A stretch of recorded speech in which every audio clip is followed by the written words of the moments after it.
I came to Boston expecting history, red bricks, revolution, resilience.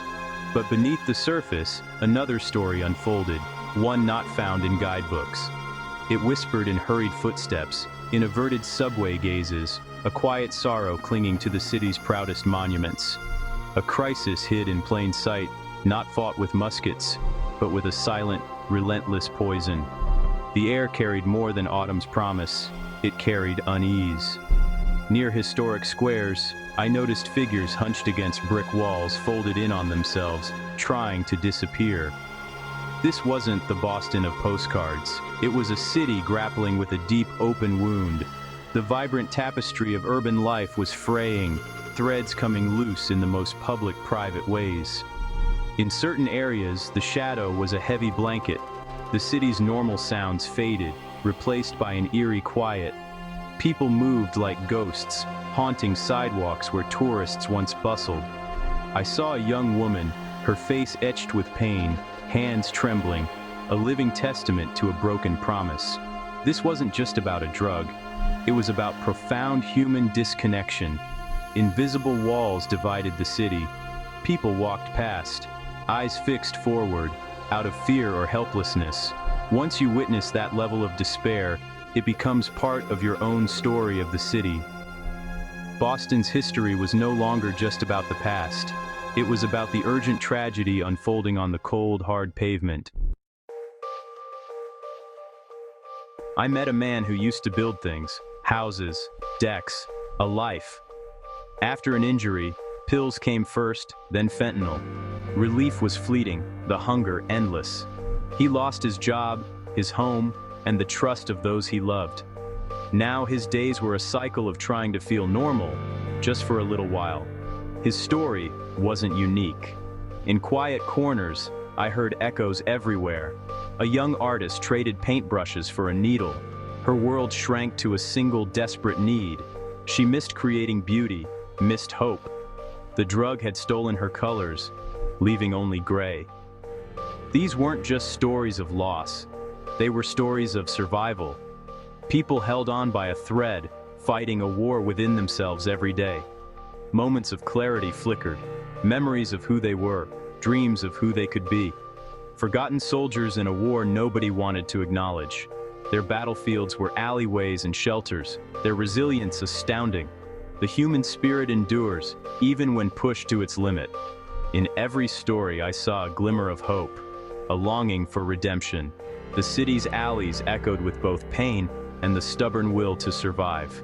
These are the stories that rarely make the headlines, but define the crisis. News reports talk in numbers, overdoses, deaths, statistics. But on Boston streets, the crisis has a face, a name, a history. I saw a woman gently caring for a man barely conscious, a small act of love in a world that offered little. They were a team, finding family in shared struggle. He was a veteran, haunted by trauma, self-medicating to quiet the ghosts. Fentanyl offered silence, but at a devastating cost. To her, he was a man who deserved kindness. I met a young man scrolling through photos of better days. Graduation, family vacations. He was supposed to be in college, full of potential. One bad choice, a downward spiral. He called his mom sometimes, but always hung up before she could ask where he was. The shame was too much.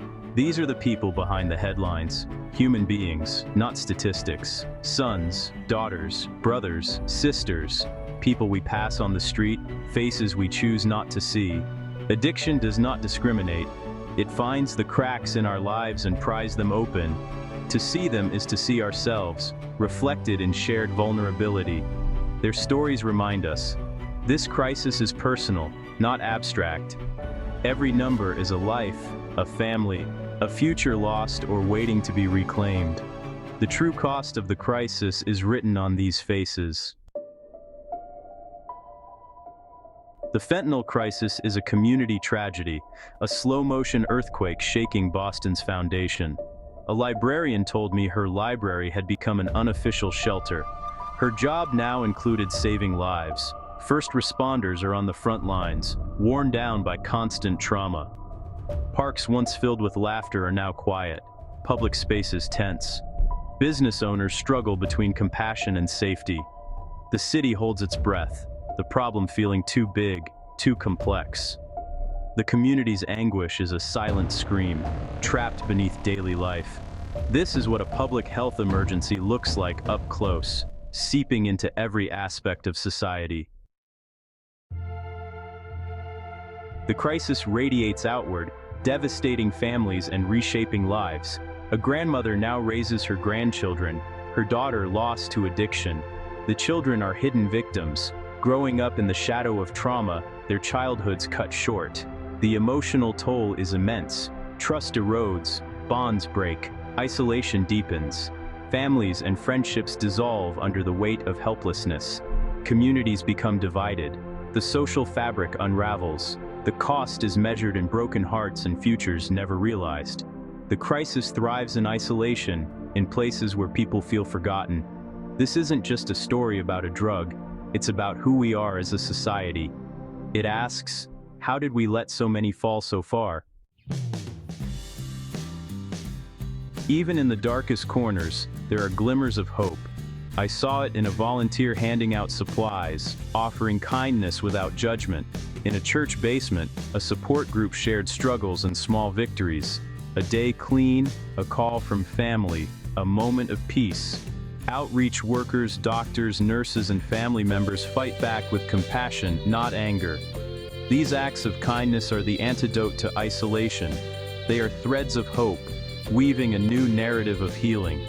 The real work is done on the streets, in shelters, in quiet conversations. It's about seeing humanity in every person, choosing connection over judgment. These threads, though fragile, can create a safety net strong enough to catch those who have fallen. They are the beginning of a way out of the darkness. Hope persists, even here. Leaving Boston, the city's history felt different.